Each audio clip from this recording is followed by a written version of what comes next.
కేకే సర్వేలో చంద్రబాబు గారి పాలనపై పై స్థాయిలో ప్రభుత్వ పనితీరుపై ప్రజల్లో సంతృప్తి ఉన్నా ఏడాది కాలానికే దాదాపు 44 మంది కూటమి ఎమ్మెల్యేలపై అసంతృప్తి ఉందని చెప్పడం ఆయా స్థానాల్లో వైసీపీకి అనుకూలాంశం.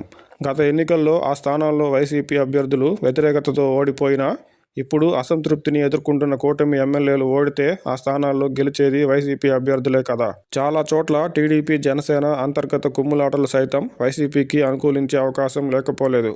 గత సంవత్సర కాలంగా కేవలం పరామర్శలకు మాత్రమే పరిమితమైన వైసీపీ అధినేత నేరస్తులకు వంతపాడుతున్నారనే అపవాదును తొలగించుకుని గతంలో తీసుకున్న ప్రజా వ్యతిరేక నిర్ణయాలను సవరించుకుంటూ అనవసర వ్యాఖ్యలతో వివాదాల జోలికి వెళ్లకుండా ప్రజలు మద్దతు పొందే నిర్ణయాలతో ప్రజలకు నష్టం చేస్తున్న అంశాలను గుర్తించి వారికి అండగా నిలబడుతూ ప్రజల్లోకి వెళ్తే రాబోయే ఎన్నికల్లో వైసీపీ ఖచ్చితంగా మెరుగైన ఫలితాలు సాధించే అవకాశం ఉంటుంది.